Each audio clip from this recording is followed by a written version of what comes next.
বুলি দুচকুতে ৰুৱে বৰষা যেতিয়া নামে বৰষা যেতিয়া নামে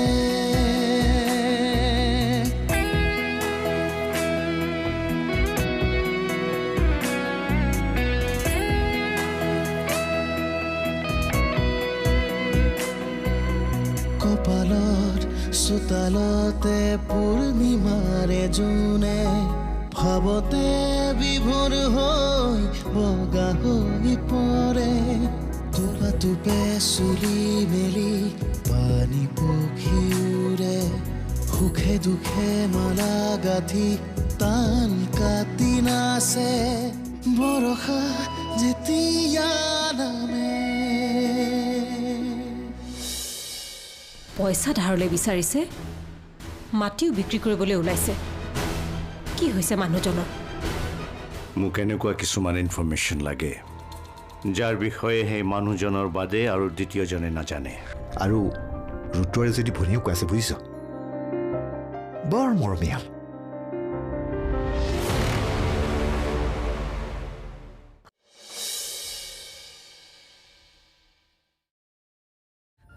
সৰুৰে পৰা একেলগে খেলি ধেলি ডাঙৰ হৈছো আমি কিমান মৰম কৰিছিলি তই মোক আনে ত্যাগ কৰিলেও তই মোক ত্যাগ কৰিব নোৱাৰ সদায় ৰৈ থাকো মই জানো কিন্তু তই নাহিলি আৰু লাহে লাহে মই আশা কৰাই বাদ দিলো মোৰ মনটোক বুজালো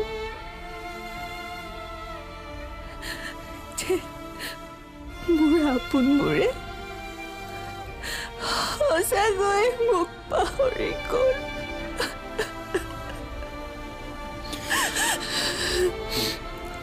মায়ে পাহৰা নাছিল তোক মাথো দেউতাই যি কয় সেয়াই সত্য বুলি মানি লয় মই কেতিয়াও ভবা নাছিলো জানো যে এইখন ঘৰত মই আৰু কেতিয়াবা আহিব পাম এতিয়াৰে পৰা এইখন ঘৰ সলনি হ'ব পুৰণি ৰুদ্ৰ সলনি হ'ব পৰিৱৰ্তন আহিব ইচ্ছা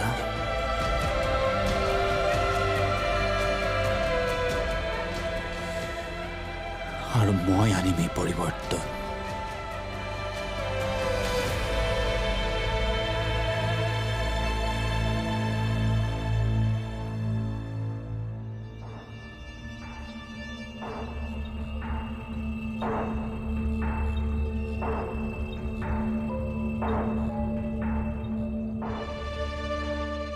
তোমাৰ অকণো জানিবলৈ মন নাযায়নে আজি ৰুদ্ৰতৰ ঘৰত কি কি হ'ল মোৰ মন যোৱা নোযোৱাৰ জানো কিবা মূল্য আছে সকলো দেখোন আপুনি নিজৰ মতেই কৰি আছে তুমি কি চিধা চিধি কথা ক'ব নাজানা হ'লা নেকি কি নিজৰ মতে কৰিলোঁ তোমাকতো লগ ধৰিছিলোঁ আমাৰ লগত যাবলৈ নিজে নাযাওঁ বুলি ক'লে মই সেইটো কথা ক'বলৈ বিচৰা নাই যদি আপুনি মই সকলো কথা জনাটোই বিচাৰে তেতিয়াহ'লে এইটো কথা কওক কি কাৰণে আপুনি গাঁৱৰ সকলো মাটি বিক্ৰী কৰিবলৈ ওলাইছে কিয় আপুনি মানুহৰ ঘৰে ঘৰে পইচা ধাৰলৈ বিচাৰি ঘূৰি ফুৰিছে কওক এতিয়া মোৰ প্ৰশ্নৰ উত্তৰ দিয়ক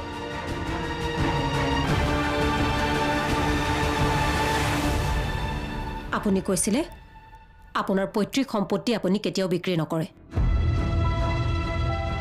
কিন্তু এতিয়া এনেকুৱা কি হৈছে যে আপুনি এই সম্পত্তি বিক্ৰী কৰিবলৈ বাধ্য হ'ল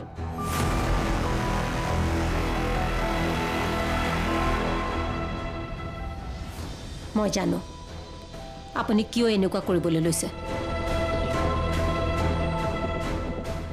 বৰষাৰ বিয়াৰ কাৰণে নহয় জানো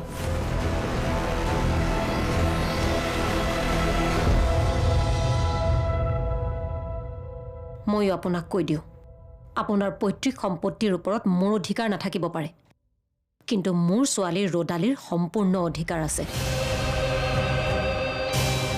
আপুনি যদি মাটি বিক্ৰী কৰে তেনেহলে তাৰ সমান ভাগ ৰদালিকো দিব লাগিব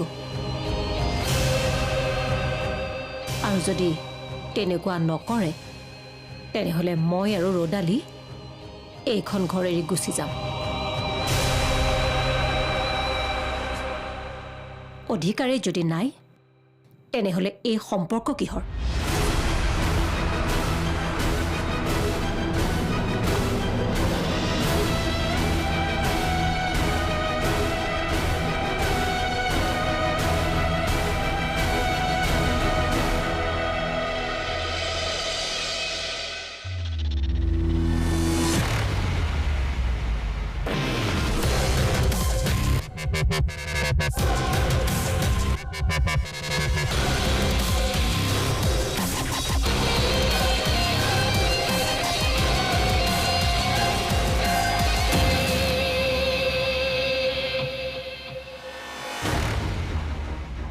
ৰুদ্ৰ ৰুদ্ৰ কি হ'ল মা? দেউতা আহিছে।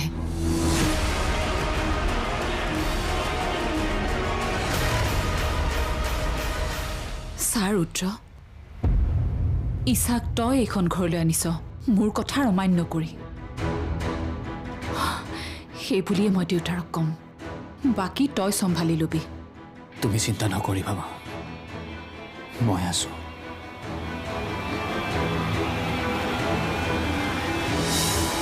কিন্তু মই অডিচিৰ লগত তেনেকুৱা হ'ব নিদিওঁ। জীৱন জীয়াৰ কৌশল মই তাইক শিকাম। ভুল শুদ্ধ বিচাৰ কৰিবলৈ মই শিকাম। বৰষা যেতিয়া নামে, বৰষা যেতিয়া নামে। ইমান কিউট তুমি। অডিচি, তুমি বাহিৰলৈ ওলাই নাযাবা হা মা, ইয়াতে খেলি থাকা দেই। কিন্তু কিয় মা? তোমাৰ ককা আহিছে। ককা আহিছে? কিমান ভাল লাগিব। মই ককাৰ লগত খেলিম মা। চোৱা মা, তোমাৰ ককাৰ বহুত খং আছে। তেওঁ তোমাক দেখিলে খং কৰিব পাৰে ন? পাৰ কিয়? মোক দেখোন আইতাই ইমান মৰম কৰে। ককাইও তোমাক মৰম কৰে, কিন্তু এতিয়া তোমাৰ ককাই তোমাৰ মাক বহুত খং কৰি আছে। আৰু তোমাৰ মাক খং কৰিলে তোমাকো খং কৰিব পাৰে ন? এছা কিয়? কিয় তোমাক ককাই খং কৰিছে? তুমি কিবা দুষ্টামি কৰিছা? তোমাৰ মায়ে ককাৰ কথা শুনা নাই যে, সেইকাৰণে। অ' ইয়ে বাত হে। তুমি ককাক নাৰাজ কৰিছা? নাৰাজ কৰিছোঁ। গতিকে শুনা, তুমি এতিয়া ইয়াতে খেলি থাকা। ককাৰ যেতিয়া খং কমিব মই তোমাক তেওঁৰ ওচৰলৈ লৈ যাম। হ'ব বেটা? ঠিক হে? ঠিক হে। ইয়ে ককা আহিছে, ককা আহিছে। আমি ককাৰ লগত খেলিম, ককাৰ লগত খেলিম। ইয়ে।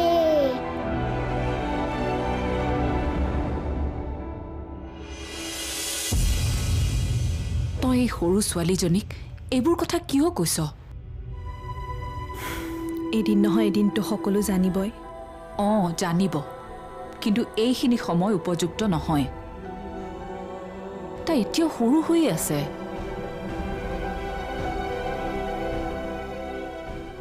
মই অডিচিক তেনেদৰে ডাঙৰ কৰিব বিচৰা নাই, যিদৰে তোমালোকে মোক ডাঙৰ কৰিছা। বয়সে মোৰ বাঢ়ি গৈছিল, মোকতো তোমালোকে ডাঙৰ হ'বই দিয়া নাই। তইবোৰ কি কৈ আছ ইছা? সঁচা কথা মা।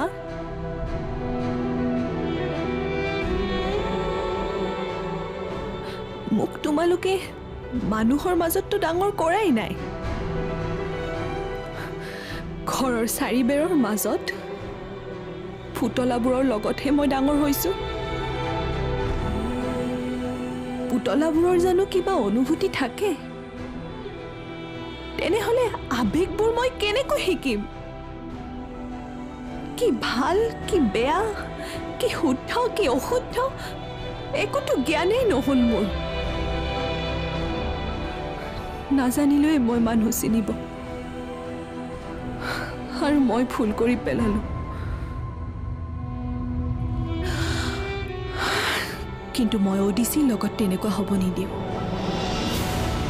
জীৱন জীয়াৰ কৌশল মই তাইক শিকাম ভুল শুদ্ধ বিচাৰ কৰিবলৈ মই শিকাম আৰু তাৰ বাবে মই তাইক এতিয়াৰ পৰাই সাজু কৰিম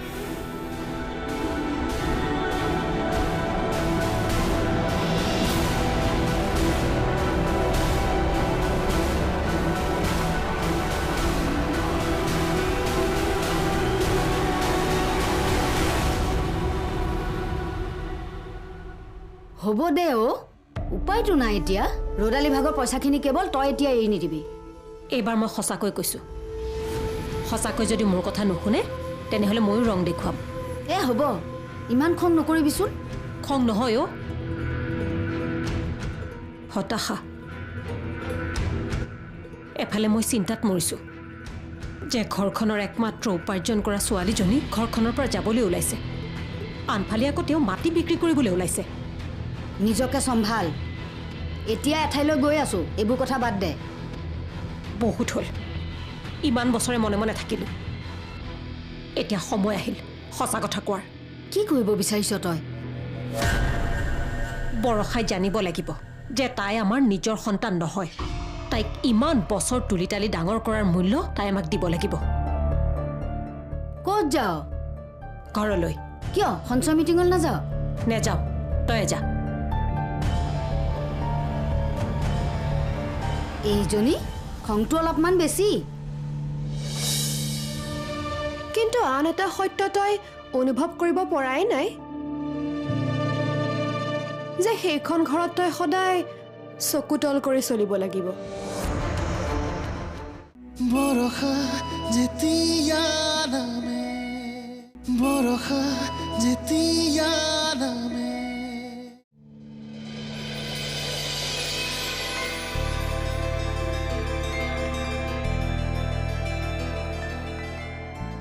বা কালি দেউতাই ক'লে ভিন্দৰ ঘৰখন বোলে বৰ ভাল ভাল হ'লেতো ভালেই দেচোন কিন্তু এটা কথা কচোন মানিছো মই সৰু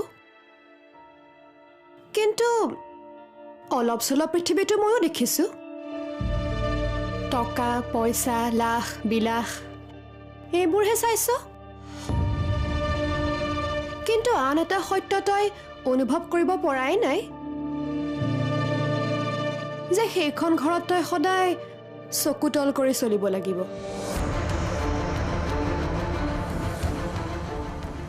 পদে পদে তোক এটা কথা অনুভৱ কৰাই দিয়া হ'ব যে তই এখন সৰু ঘৰৰ পৰাহে বিয়া হৈ আহিছ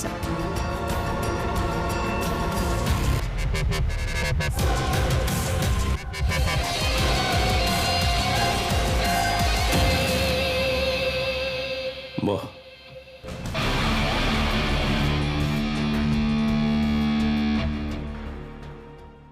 দেউতা তই কি ক'ব বিচাৰিছ মই গম পাইছো তই মাজে মাজে পাহৰি যাও তোৰ দেউতাৰ কোন মই সম্বন্ধৰ কথা কোৱা নাই চতুৰালীৰ কথা কৈছো মই এইখন ঘৰত নাথাকিলেও এইখন ঘৰত কি হৈ আছে সকলো গম পাওঁ কোন আহিছে কোন গৈছে মই এজনী ছোৱালীৰ লগত তোৰ বিয়াৰ কথা পাতিছো ইন্দ্ৰজিৎ গগৈৰ ছোৱালী কিন্তু তই আন এজনী ছোৱালীৰ লগত বিয়াৰ কথা আগবঢ়ালি তাত মই কি ভুল কৰিলো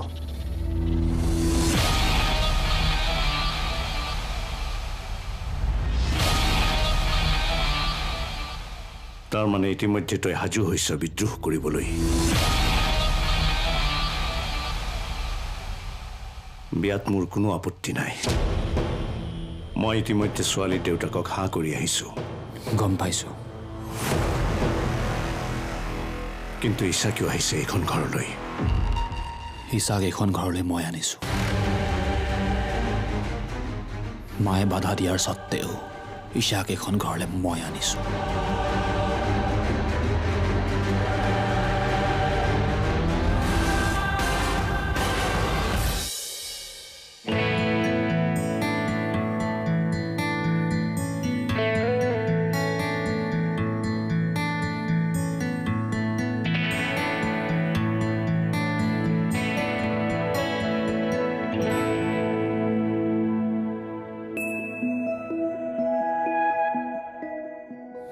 ৰাজৰুদ্ৰভূষণ হাজৰিকাৰ ৰুম এইটো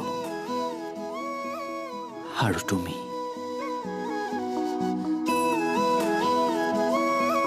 তুমি মোৰ মহাৰাণী বৰষা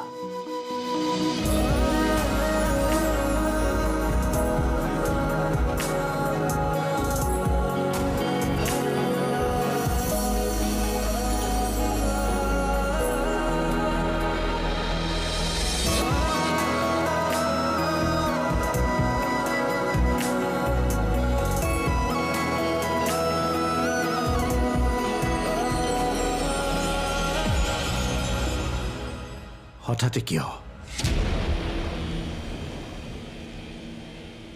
ইমান দিন পিছত তোৰ ইচ্ছালৈ মনত পৰিল যে মোক আটাইতকৈ বেছি আমনি কৰা প্ৰশ্নটো এইটো দেউতা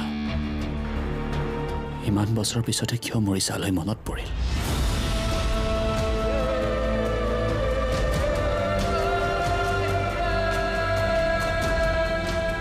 তই সলনি হৈছ গম পাওঁ তুমি মোক বিদ্ৰোহ কৰা বুলি ভাবিছা কিন্তু মই তোমাক অনুৰোধহে কৰিছোঁ ইছা আমাৰ পৰিয়ালৰে অংশ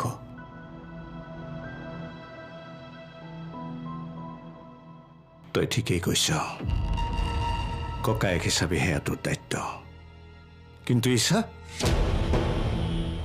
তাইৰ কি দায়িত্ব নাছিল এবাৰ মোৰ সন্মুখলৈ অহাৰ যিটো বয়সত পঢ়া শুনা কৰিব লাগে সেইটো বয়সত এইবোৰ কৰি থাকিলে কোন মাক দেউতাকে শাসন নকৰাকে থাকিব ভুল কৰিলেতো তাই আমাৰ পৰিয়ালৰে অংশ সেই বুলি কি তাইক ত্যাগ কৰি দিম নেকি তই কি ভাবিছ দেউতাৰৰ এখন হৃদয় নাই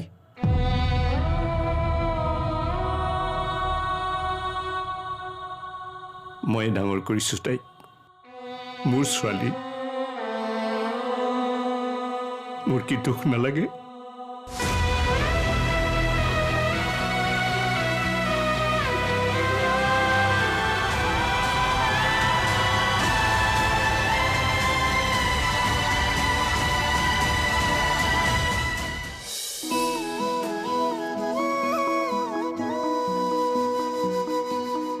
এপাহিয়ালো খুৱা উশাহৰে ফুলে ডাৱৰৰে তুলিকাৰে ছবি আঁকি ফুৰে মৰুভূমি উজলোৱা বালি চন্দাৰে ৰুণে চিকিমিকি তৰা বলি দুচকুতে ৰুৱে বৰষা যেতিয়া